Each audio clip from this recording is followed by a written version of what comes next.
King of Gods. By Fast Food Restaurant, Kabanata 1243. Tumaas sa katanyagan.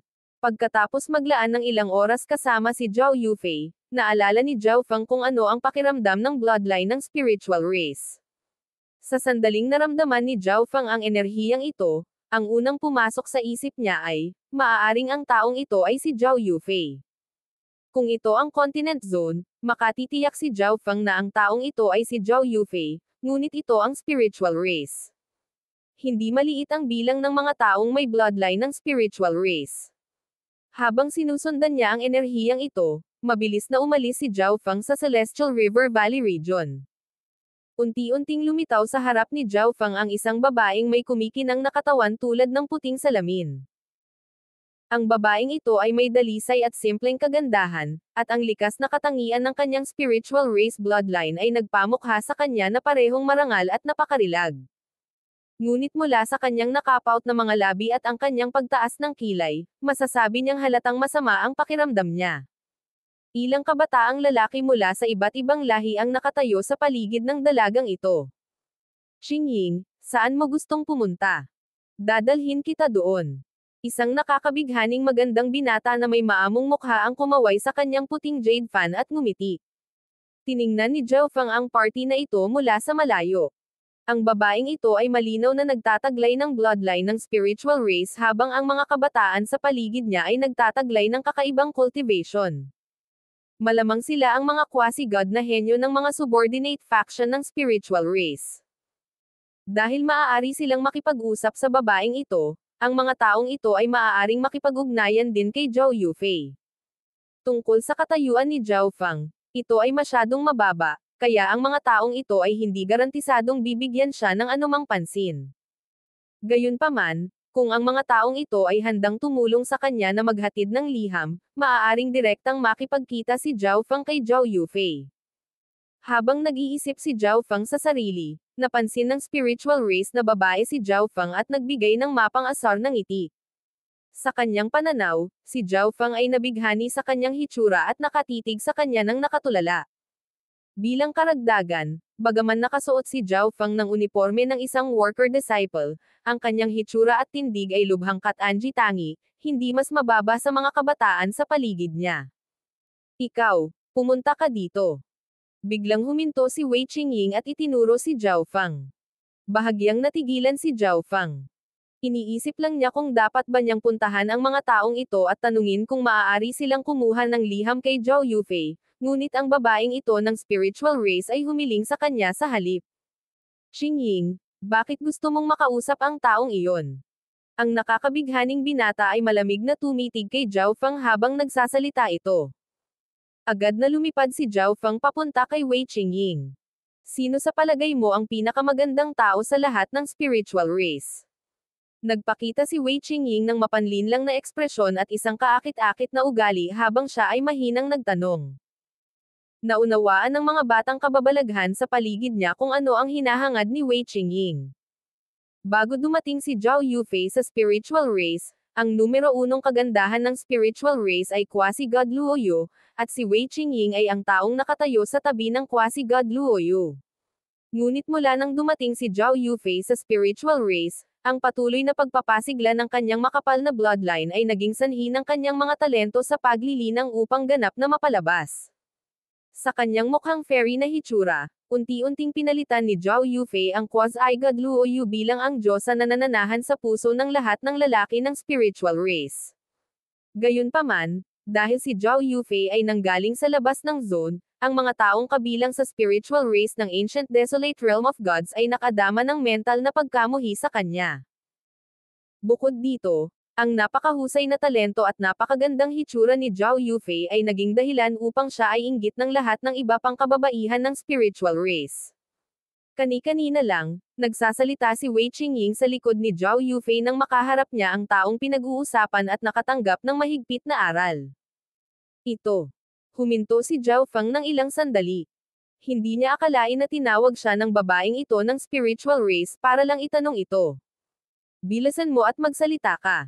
Malamig na tumahol ang nakakabighaning lalaki sa tabi ni Wei Qingying. Alam ng lahat na si Wei Qingying ay isa sa mga tagasunod ni quasi-god Luoyu. Ang lingkod na ito ay maaaring magsabi ng anumang pangalan maliban sa Zhao Yufei, ngunit kung gusto niyang magkaroon ng magandang relasyon kay Wei Qingying, mas mabuti kung sasabihin niya na ang quasi-god na si Luo Yu ang pinakamaganda. Siyempre, si Miss ang pinakamaganda. Nakangiting sabi ni Zhao Feng. Halos walang alam si Zhao Feng tungkol sa spiritual race. Ang tanging babaeng kilala niya ay si Zhao Yufei. Gayunpaman, masasabi ni Zhao Feng na ang babaeng spiritual race na ito ay kasalukuyang naiinis, kaya ang tugon na ito ay malamang na makakapagpasya sa kanyang kalooban. Hihihi. Agad na tumanggo si Wei Qingying. Siya ay orihinal na naniniwala na ang lingkod na ito ay sasabihin na ang quasi-god Luo Yu ang pinakamaganda, ngunit sinabi niya na siya iyon. Bagamat alam niyang hindi nagsasabi ng totoo si Zhao Feng, masaya pa rin siyang marinig ang mga salitang ito. Ang mga batang kababalaghan sa paligid niya ay tumingin kay Zhao Feng nang may paghamak. Kahit na ituring ni Zhao Feng si Zhao Yufei bilang kanyang diyosa, kailangan lang niyang banggitin ang quasi-god Luo Yu upang maiwasang masaktan si Wei Qingying. Nakita nilang lahat si Zhao Feng na medyo walang kahihiyan sa pagsasabing ang pinakamaganda ay si Wei Qingying. Manam, ang iyong paglilinang ay disente, at ang iyong pagganap ay mahusay. Pagkaraan ng ilang sandali, ipapapromote kita sa kanila bilang periphery disciple. Bumuti ang mood ni Wei Qingying, at agad niyang nakita ang binatang ito na medyo kaaya-ayang tingnan. Habang sinisiyasat niya si Zhao Feng, naramdaman niyang mas gwapo ito kaysa sa sinumang kabataang nakita niya noon. Ang kanyang walang malasakit at mapagmataas na mukha, ang kanyang natural na napakarilag na gininto ang buhok. Lahat ng kanyang mga tampok ay nagpakinang sa kanyang mga mata. Ang hitsura sa mukha ni Wei Qingying ay naging dahilan upang ang lahat ng iba pang kabataan ay malamig na tumitig kay Zhao Feng. Lahat sila ay mga henyo mula sa subordinate o vassal factions ng spiritual race, at alam nila na hinding-hindi nila maaabot ang kasing taas ng mga kahangahangang anak na babae ng spiritual race tulad ni Zhao Yufei o quasi-god Luo Yu. Kaya, inilagay nila ang kanilang mga tingin sa mga kababaihan ng spiritual race na may medyo mababang talento. Pagkatapos ng lahat, ang spiritual race ay nasa ika-19 na ranggo sa mga sinaunang lahi, kaya ang pagsasama-sama sa linyang ito ng dugo ay magpapasulong sa kanilang sariling paglilinang at pagpapalain din ng kanilang mga inapo. Maraming salamat. Medyo natuwa si Zhao Feng. Kahit na mahusay siyang gumanap, kailangan niyang maghintay ng ilang oras upang ma-promote bilang periphery disciple, ngunit sa kanyang magandang mood, nangako si Wei Qingying na direktang ipupromote niya si Zhao Feng bilang periphery disciple. Qingying, saan mo gustong pumunta? Sasama ako sayo. Isang batang kababalaghan na nakakita na bumuti ang mood ni Wei Qingying ay agad na humakbang pasulong upang akitin ang sarili sa kanya. Sige. Si Wei Qingying ay mas nasa mood para mamasyal. Pakihintay. Biglang nagsalita si Zhao Feng. Si Wei Qingying ay nasa mabuting kalagayan at may magandang impresyon kay Zhao Feng. Marahil kung hihilingin sa kanya ni Zhao Feng na maghatid ng sulat, papayag siya. Kaya, tinawag ni Zhao Feng si Wei Qingying. Lingkod, bakit ka nagsalita? Ang nakakabighaning binata sa tabi ni Wei Qingying ay agad na bumungad kay Zhao Feng. Matagal na siyang nasaktan nang makita si Zhao Feng. Isang worker disciple ang nangahas na magsalita sa pantirya ng kanyang pagmamahal. Anong gusto mo? Handa si Wei Qingying na baliwalain ang mababang katayuan ni Zhao Feng sa isang sandali. Iniisip ko kung handang tumulong si Miss na maghatid ng sulat kay Zhao Yufei. Hindi pinansin ni Zhao Feng ang mga kabataang iyon at direktang sinabi ang kanyang kahilingan.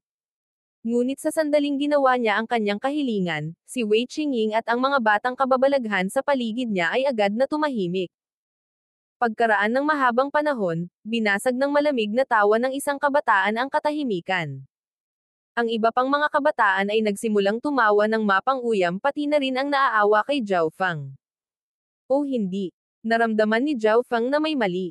Ang mga ekspresyon sa kanilang mga mukha pati na rin kay Wei Qingying ay mali lahat. Gusto mong makipag-usap kay Zhao Yufei. Biglang nagpakita si Wei Qingying ng isang kakaibang nakakatakot na ngiti. Bago pa makapagsalita si Zhao Feng, idinagdag ni Wei Qingying. Mukhang hinahabol mo rin si Zhao Yufei, pero ikaw, isang worker disciple lamang, gusto mong mapalapit kay Zhao Yufei. Magpahinga ka na. Sasabihin ko kay Zhao Yufei na mayroong isang worker disciple ng spiritual race na humahanap ng kanyang kamay. Malamig ang mukha ni Wei Qingying habang nagbibigay siya ng nakakaakit na ngiti. Whoosh! Agad na umalis si Wei Qingying. Hahaha, brat, hindi mo talaga alam ang pagkakaiba ng buhay at kamatayan. Natuwa ang isang kabataan. Bagaman hindi masama ang iyong cultivation, hindi ka magiging periphery disciple sa natitirang bahagi ng iyong buhay, lalo na ang pakikipagkita kay Zhao Yufei. Ibinagsak ng nakakabighaning kabataan na may feather fan ang mga salitang ito bago sumunod kay Wei Qingying. Alam na ngayon ni Zhao Feng na malamang na walang magandang relasyon si Wei Qingying kay Zhao Yufei. Malamang na gusto niyang gamitin ang bagay na ito para kutsain si Zhao Yufei. Ngunit kung mapansin siya ni Zhao Yufei dahil dito, magiging magandang resulta iyon. Walang ideya si Zhao Feng na si Zhao Yufei ay may napakaraming humahabol at manliligaw sa Ziling Zone, napakarami kaya hindi na sila mabilang. Ngunit si Zhao Yufei mismo ay tila may nasa isip na at hindi pinansin ang mga humahabol na ito. Pagkatapos bumalik sa Celestial River Valley, ibinigay ni Zhao Feng ang mga misyon na ibinigay sa kanya ni Attendant Liu sa iba pang mga worker disciple. Si Zhao Feng ay boss na ngayon ng mga worker disciple ng Celestial River Valley, kaya natural na mayroon siyang grupo ng mga kampan na handang gawin ang kanyang mga misyon para sa kanya. Si Zhao Feng mismo ay bumalik sa kanyang kubo upang magtanim. Wala siyang ideya na, sa susunod na araw, ang balita na hinahangaan niya si Zhao Yufei ay kumalat sa buong spiritual race. Ang mga tunay na kahangahangang iyon na humahabol kay Zhao Yufei ay nagbigay lamang ng mapang-uyam ng ngiti at itinuring ang buong bagay bilang isang biro. Ngunit ang periphery disciple ng spiritual race, pati na rin ang mga worker disciple ng ibang mga rehiyon, ay dumating upang makita kung anong uri ng tao si Zhao Feng.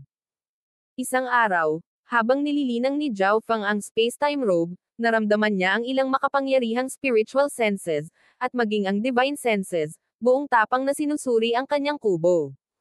Swish! Iniwan ni Zhao Feng ang space-time robe. Ang divine sense ay ginamit ng mga quasi-gods at true gods, at ang mga ito ay natural na hindi maaaring maging mga worker disciple. Bakit ang daming dumating? Medyo namangha si Zhao Feng. Ang mga worker disciple ay hindi nakatanggap ng proteksyon mula sa spiritual race. Walang pakialam kung sila ay abalahin, kahit na sila ay nasa kalagitnaan ng paglilinang. Maging ang mga quasi-gods ay dumating upang abalahin si Zhao Feng sa pagkakataong ito. Umalis si Zhao Feng sa kanyang kubo. Lumabas si Zhao Feng. May tumawag kaagad sa sandaling lumabas si Zhao Feng. Sa isang iglap, lahat ng kalapit na mga worker disciple ay lumingon kay Zhao Feng. Kasabay nito, lumitaw sa langit ang ilang mapagmataas na kabataan. Ang mga taong ito ay lahat ay may kakaibang mga bloodline at malakas na paglilinang. Ito ang taong humiling kay Wei Qingying na tulungan siyang makipag-ugnayan kay Zhao Yufei. Isang matipuno at makapal na lalaki ang nakipag-chat sa katabi niya. Manam, medyo disente ang itsura niya, at maganda rin ang cultivation niya. Kulang lang siya sa katalinuhan. Ang isang worker disciple ay nangangahas na pag nasaan si Zhao Yufei. Medyo masungit ang berdeng balat na katabi niya, malamig at mapang-uyam ang kanyang mga salita. Nakatayo sa tabi ni Shi Weinan ang isang kabataang may mahabang mukha na nakasuot ng uniforme ng isang periphery disciple ng sekta. Siya. Bulong ni Shi Weinan sa tainga ng taong iyon. Isang palaka na nananabik na laman ng Sisney. Bibigyan kita ng leksyon na hindi mo makakalimutan. Ang mahabang mukha na binata ay humakbang patungo kay Zhao Feng. Hiniling ni Shi Weinan na turuan niya ng leksyon ang isang worker disciple, at ang taong ito na gustong harapin ni Shi Weinan ay nagkataon na ang taong ito ay naging sikat kamakailan bilang isang worker disciple na sumunod kay Zhao Yufei. Agad nitong nakuha ang interes ng kabataang matagal ng mukha. King of Gods, Kabanata 1244. Periphery Disciple. Shi Weinan si Zhao Feng. Kanina, naging dahilan ng pagkawala ng mukha ni Zhao Feng sa harap ng maraming worker disciple. Pagkatapos ng sandaling iyon, sinimulan ni Shi Weinan na gamitin ang kanyang mga koneksyon sa mga periphery na disciples para dumating ang isang periphery disciple at turuan si Zhao Feng ng leksyon. Sa paggawa nito, mababawi niya ang kanyang dignidad at takutin din ang mga worker disciple. Ang mahabang mukha na kabataan ay isang periphery disciple ng spiritual race na may paglilinang ng isang rank 1 quasi-god. Nakita ng iba pang periphery disciple sa lugar na pumunta para makita si Zhao Feng mismo na ang mahabang mukha na kabataan ay lilipat, kaya tumigil sila sa pagdaldal at naghanda na panoorin ang palabas. Ngayon, ipaparanas ko sa iyo ang kapangyarihan ng isang periphery disciple. Ang mahabang mukha na kabataan ay nagpalipat-lipat ng kanyang divine power at naging isang puting liwanag na agad na lumitaw sa tabi ni Zhao Feng. Boom! Habang sumuntok ang binata, sumabog ang isang kamao ng puting divine power. Tingnan mo, iyon ang divine power. Isang periphery disciple. Gaano kalakas? Hindi maitago ng mga worker disciple ang paghanga at paggalang sa kanilang mga mata habang sila ay nanonood. Pop, hiss. Nang malapit nang tumama kay Zhao Feng ang kamao ng mahabang mukha ng binata, ang buong katawan ni Zhao Feng ay nagsimulang kumaluskos sa kuryente habang siya ay pumutok sa tagiliran. Nakaya ng bata ang pag-iwas nito. Medyo nagulat ang matipunong lalaki. Hihihi, ang batang iyon ay kailangang magkaroon ng kaunting lakas kung kaya niyang mangibabaw ang mga worker disciple. Ang berdeng balat na lalaki sa tabi niya ay nagbigay ng masasamang tawa. Sa kanyang pananaw, si Zhao Feng ay malamang na isang rank 1 quasi-god. Maliban kung siya ay nagtataglay ng ilang malalim na pamamaraan ng paggalaw, hindi niya magagawang iwasan ang pag-atake ng mahabang mukha ng kabataan. Ang mahabang mukha na kabataan, nang makita na ang kanyang unang pag-atake ay hindi nagtagumpay, agad na ipinagpatuloy ang kanyang pag-atake. Ang mga pagsabog ay umalingaw habang ang mga puting sinag ng liwanag ay naglabas ng mababaw na mga hukay sa malakristal na lupa. Ngunit wala sa mga pag-ataking ito ang nagawang tumama kay Zhao Feng. Brat, marunong ka bang umiwas? Galit na tumahol ang mahabang mukha na kabataan. Bilang isang periphery disciple, hinamon niya ang isang worker disciple. Kung wala siyang magagawa sa worker disciple na ito, anong mukha pa ang kailangan niya para patuloy na tumayo sa hanay ng mga periphery disciple? Gusto mo bang tumigil na ako sa pag-iwas? Sige. Nakatutok ang mga mata ni Zhao Feng. Boom! Sa isang pagsabog, sumugod si Zhao Feng sa likod ng mahabang mukha na binata at sinuntok. Nahuli sa kawalan, ang kabataan ay pinalipad ng 12-dosenang talampakan bago bumagsak sa lupa. Agad na tumahimik ang paligid. Walang inaasahan na matatalo ni Zhao Feng ang periphery disciple ito sa isang suntok. Ikaw. Palihim mo akong inatake. Namula ang mukha ng mahabang mukha na binata habang sumisigaw. Napakalaking kahihiyan na matalo sa isang suntok ng isang worker disciple, at ito ang tanging dahilan na nakita niya. Tama, palihim na sinalakay siya ni Zhao Feng. Kung hindi, paano niya matatalo ang isang periphery disciple? Agad namang pumayag si Shi Weinan. Nakikita ng lahat na napakabilis ni Zhao Feng, na nagpapahintulot sa kanya na agad na makapunta sa likod ng mahabang mukha na kabataan at talunin siya. Ang mga tao ay unti-unting lumapit sa kadahilanang ito. Brother Chen, Brother Zhao, magtulungan tayo at hulihin ang walang hiyang taong ito. Nang makitang naniwala ang karamihan sa kanyang palusot, agad na humingi ng tulong ang binata na may mahabang mukha sa iba pang periphery disciple. Kahit na si Zhao Feng ay talagang palihim na sumalakay sa kanya o hindi, ang kapangyarihan ng kamao na iyon ay napakalakas, kaya ang mahabang mukha na binata ay hinusgahan na siya ay hindi katugma kay Zhao Feng. Gayunpaman, kailangan niyang talunin si Zhao Feng ngayon, anuman ang mga pamamaraan na kailangan niyang gawin. Sige. Sumang-ayon ang kabataang berde ang balat at umaksyon. Ang isang worker disciple ay naglakas loob na kumilos ng walang pakundangan. Ibinato ng maskuladong kabataan ang kanyang napakalaking kabilugan kay Zhao Feng habang siya ay sumisigaw. Nasusuka na silang dalawa sa pagtingin kay Zhao Feng. Ngayong natalo na ni Zhao Feng ang mahabang mukha na kabataan, isang periphery disciple na katulad nila, lalo silang hindi nasisiyahan. Sabay-sabay na umaatake ang tatlong periphery disciple. Gulat na sigaw ng isang worker disciple. Gaano man kalakas si Zhao Feng, malamang ay tapos na siya sa pagkakataong ito. Ang ilan sa mga kalapit na periphery disciple ay nadama na ang tanawing ito ay medyo nakakahiya at ibinaba ang kanilang mga ulo bilang paghahandang umalis. Tatlong periphery disciple ang umaatake sa isang worker disciple ay sadyang nakakahiya.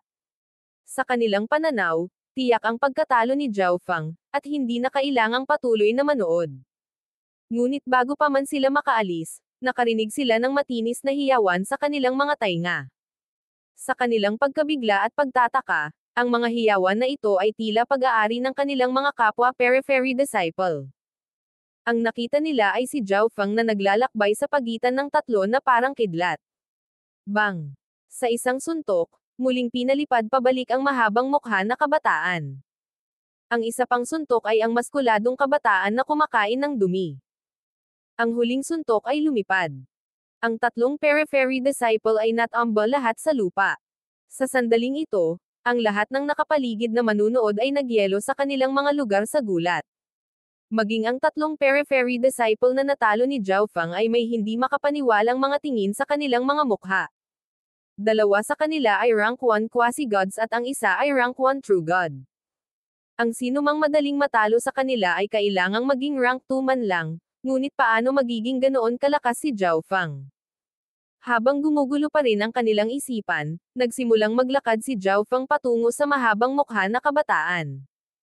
Huwag! Ang mahabang mukha na binata ay handang magsabi ng isang bagay nang sipin siya ni Zhao Fang. Gusto niyang hamarang, ngunit wala siyang magawa. Isang bigat na kasing bigat ng bundok ang nagpalipad sa kanyang katawan ng daan-daang talampakan.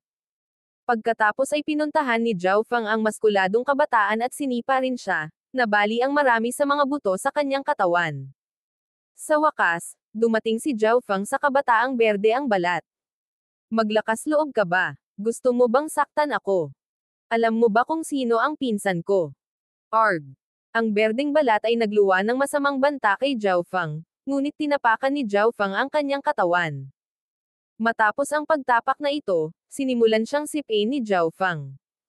Nang mawala ang lahat ng makamandag na puot sa mga mata ng kabataan, sa wakas ay tumigil si Zhao Fang. Maaari na kayong mawala ngayon.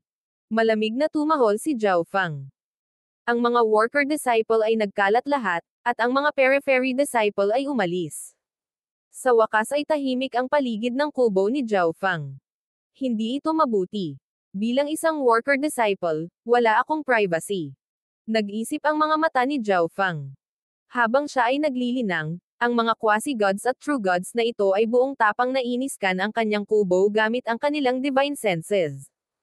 Maaaring matuklasan ng isang taong may mas malakas na divine sense ang sikreto ng space-time robe ni Zhao Fang.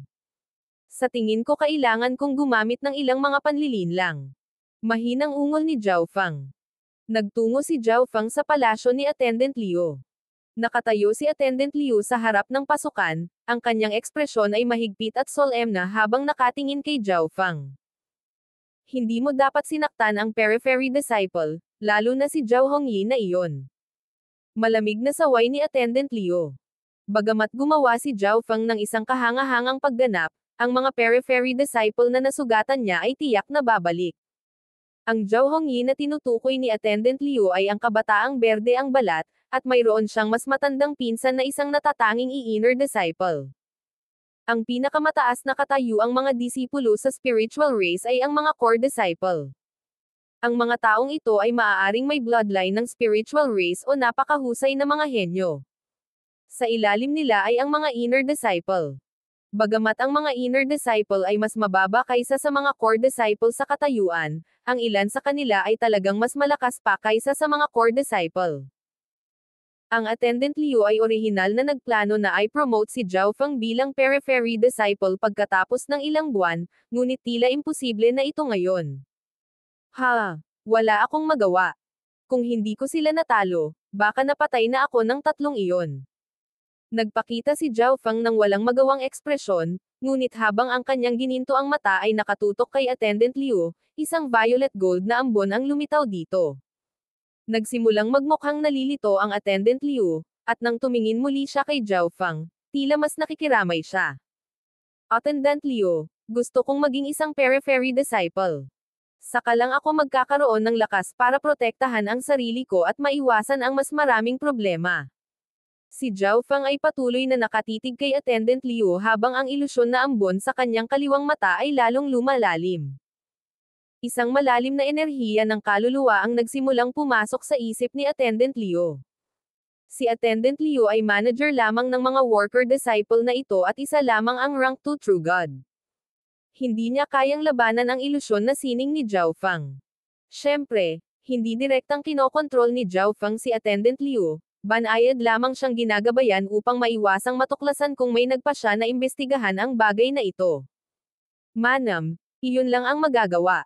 Tumanggo si Attendant Liu. Maraming salamat, Attendant Liu. Ngumiti si Zhao Feng at bumalik sa sarili niyang kubo. Tulad ng hinulaang, ang balita ng pagkatalo ni Zhao Feng sa mga periphery disciple ay kumalat sa buong spiritual race. Nais ng ilang periphery disciple na agad na pumunta at patayin si Zhao Feng, ngunit nang malaman nila na madaling natalo ni Zhao Feng ang tatlong periphery disciple, tumahimik sila. Marahil ang nangungunang tatlong periphery disciples lang ang makakaharap kay Zhao Feng. Hindi nagtagal bago kumalat ang isang mas kahanga-hangang balita sa periphery disciple. Si Zhao Feng ay na-promote bilang periphery disciple ngayong buwan. Maraming mga periphery disciples ang nag-uusap kung paano haharapin si Zhao Feng dahil walang pakialam ang spiritual race sa buhay o kamatayan ng isang worker disciple. Ngunit ngayon, si Zhao Feng ay isa ring periphery disciple. Habang ang bagay na ito ay humahatak ng higit at higit na talakayan, sa wakas ay nakakuha ito ng pansin ng maraming mga inner disciple. Mahigit 70% ng mga lalaking inner disciple ang umaasa na ligawan si Zhao Yufei. Ang isang tao na pagkatapos din ni Zhao Yufei ay naging isang worker disciple para gawin ito, at nagawa pa niyang gawin ang kanyang paraan upang maging isang periphery disciple, kaya natural niyang maakit ang kanilang interes. Isang araw, lumipat si Zhao Feng sa isang tirahan na para sa isang periphery disciple. Ang mga periphery disciple ay binigyan ng bulwagan ng palasyo para sa kanilang sariling paggamit. Ang Heaven Earth Yuan Qi ng lugar na ito ay 2 beses na mas concentrated kaysa sa lugar na tinitirhan ng mga worker disciple. Sa pamamagitan lamang ng pagiging isang periphery disciple ay tunay na maituturing na ang isa ay nakapasok sa spiritual race at sa gayon ay nakuha ang proteksyon nito. Ang taong ito ang tumalo sa 3 periphery disciple. Siya ay dapat na isang henyo ng ibang paksayon ng Ziling Zone.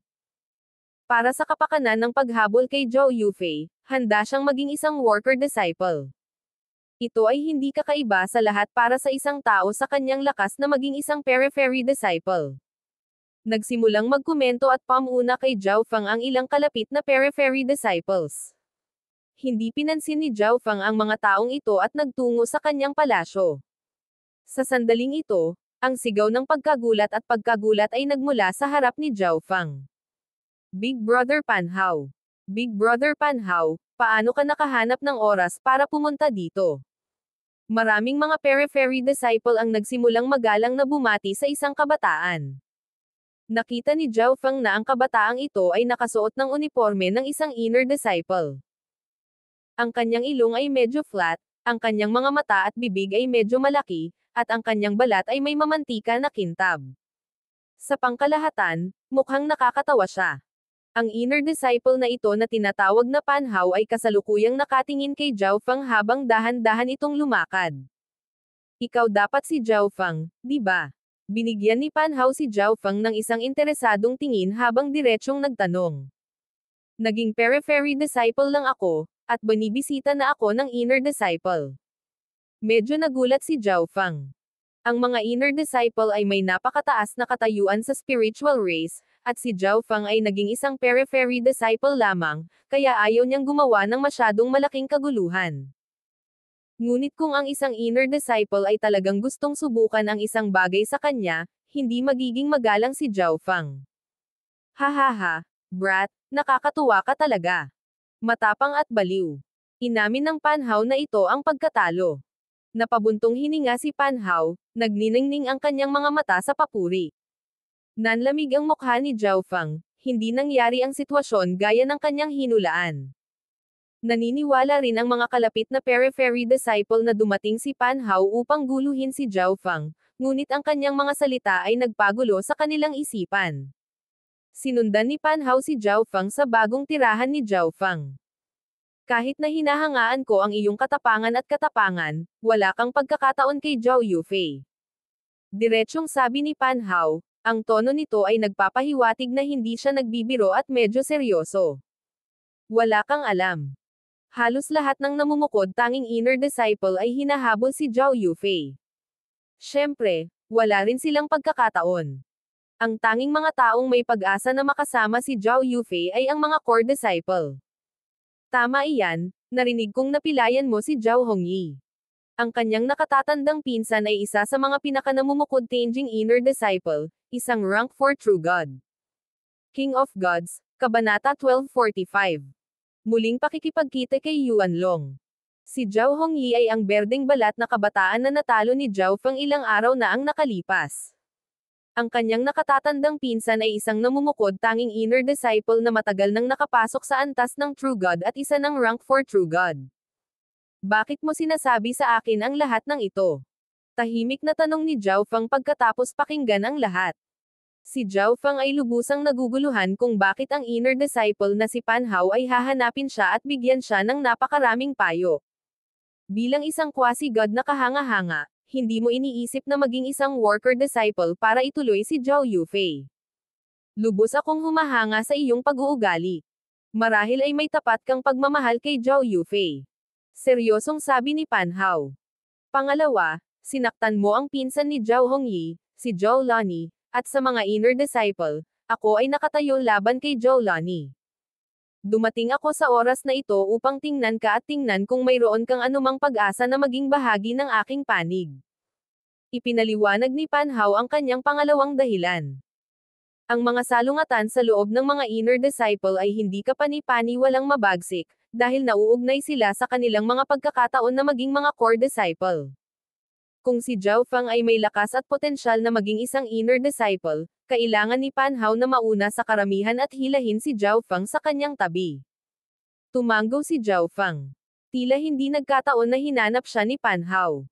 Gayunpaman, wala siyang pakialam sa pakikibaka sa pagitan ng mga inner disciple ng spiritual race. Ano naman sayo?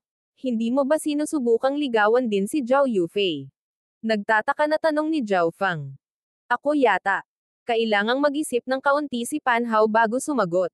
Walang sino man ang hindi nagmamahal sa isang babae na parehong may talento at napakarilag, ngunit alam ni Pan Hao na hindi niya kailanman makukuha ang pabor ni Zhao Yufei. Kaya, wala siyang pagnanais na humakbang sa kumunoy na iyon. Ngunit ang kanyang ama ay gumugol araw-araw na hinihimok siya na ituloy si Zhao Yufei, na patuloy na nagdadaldal tungkol sa kapalaran at tadhana at sino ang nakakaalam. Baka magustuhan ni Zhao Yufei ang kanyang anak. Walang ibang nagawa si Pan Hao kundi ang gumanap bilang isa sa mga manliligaw ni Zhao Yufei. Pan Hao, ikaw ay isang inner disciple. Maaari ka bang maghatid ng sulat kay Zhao Yufei? Napabulala si Zhao Feng nang dumating sa kanya ang ideya. Paumanhin, hindi ako gaanong katanji tangi sa mga inner disciple, kaya hinding-hindi papayag si Zhao Yufei na makita ako. Tumawa si Pan Hao. Sa kabila ng lahat ng sinabi niya, nakatakda pa rin si Zhao Feng na habulin si Zhao Yufei. Ibinaba ni Zhao Feng ang kanyang ulo, napagtanto na minamaliit niya ang katayuan ni Zhao Yufei sa spiritual race. Sa iyong kasalukuyang status, maaari kang makipagpulong kay Zhao Yufei sa susunod na ilang dekada, ngunit. Ngumiti si Pan Hao, iniwan si Zhao Feng na nakabitin. Pero ano? Napagtanto ni Zhao Feng na may plano si Pan Hao. Ngunit kamakailan, ang ilan sa mga core disciple ng spiritual race ay nag-uusap tungkol sa pagdaraos ng isang komperensya. Nag-imbita sila ng maraming core disciple at inner disciple. Napangiti si Pan Hao. Alam ni Zhao Feng na si Zhao Yufei ay talagang isa sa mga core disciple na ito. Brother Pan, isama mo ako. Nag-iba ang mukha ni Zhao Feng nang agad niyang hiniling.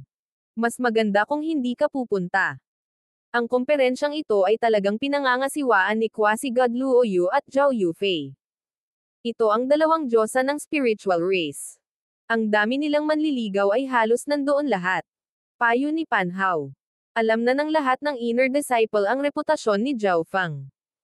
Kung talagang lumitaw si Zhao Feng, tiyak na magiging target siya. Walang sinabi si Zhao Feng, ngunit nanatiling nakalok ang kanyang mga mata sa Pan Hao. Gusto mo talagang pumunta? Walang karapatan si Zhao Feng na lumahok sa komperensya, ngunit kahit na hindi sabihin ni Pan Hao sa kanya, tiyak na malalaman niya ang tungkol sa isang malaking kaganapan sa madaling panahon. Bukod dito, ang isang baliw na tulad ni Zhao Feng ay malamang na handang gawin ang anumang bagay. Maaari kitang ihatid, ngunit mas mabuting huwag kang gumawa ng anumang gulo. Binalaan ni Pan Hao si Zhao Feng. Hanggat walang drama si Zhao Feng, wala siyang nakikitang problema sa pagdala kay Zhao Feng para tingnan. Sina Pan Hao at Zhao Feng ay nagsimulang talakayin ang mga paksa ng komperensyang ito. Sa wakas ay umalis si Pan Hao sa tirahan ni Zhao Feng sa kalagitnaan ng gabi. Ay, tama na, makapagpahinga ka na. Si Zhao Lani ay kasalukuyang nasa pag-iisa at hindi susubukan na gumawa ng gulo sa iyo pansamantala. Maglaan ng oras na ito upang gamitin ang mga mapagkukunan ng paglilinang na ibinigay sa periphery disciple at dagdagan ang iyong lakas.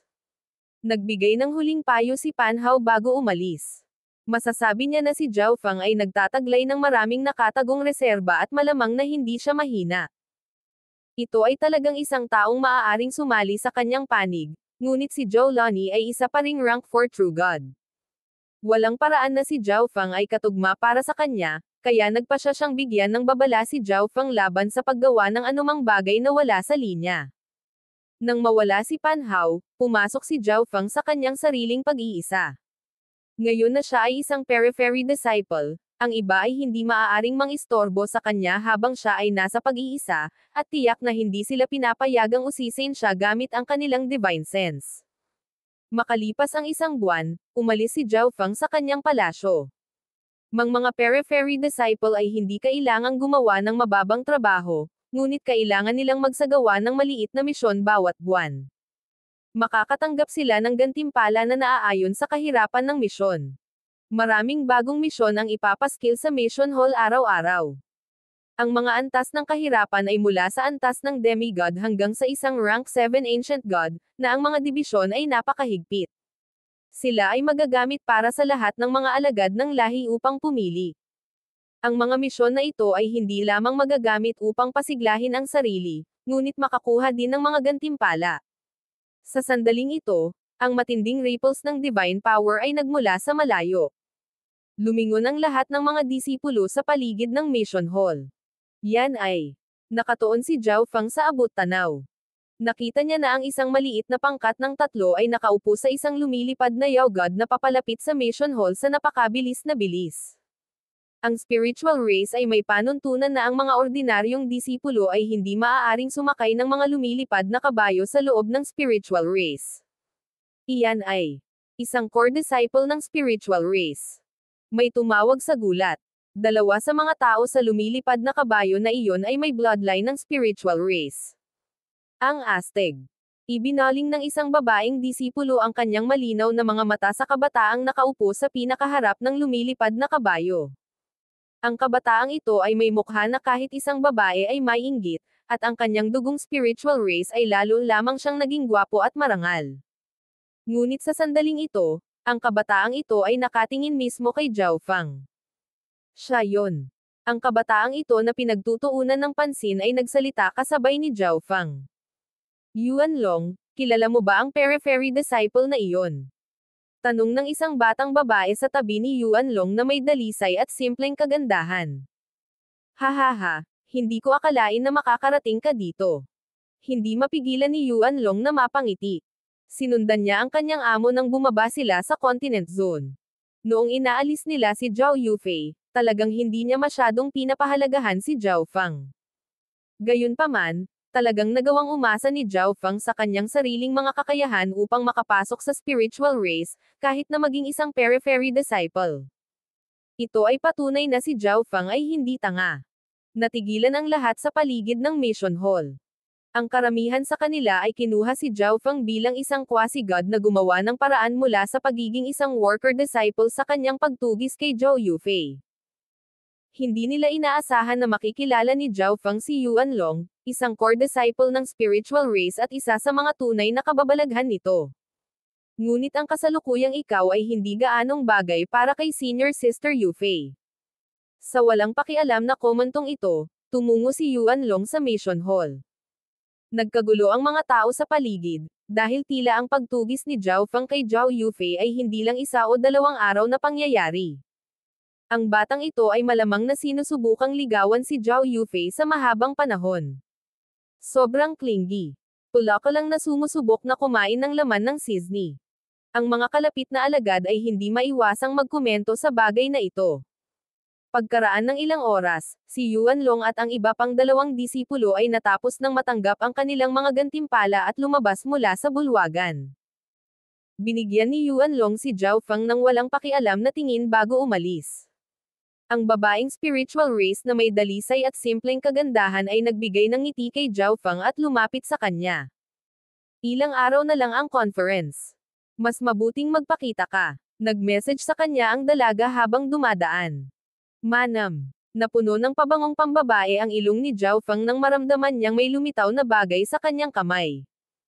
Habang nagmensahe sa kanya ang spiritual race na babae, palihim niyang inilagay ang isang imbitasyon sa kanyang kamay. Nagulat si Zhao Feng sa imbitasyon habang pinapanood ang pag-alis ng babaeng spiritual race.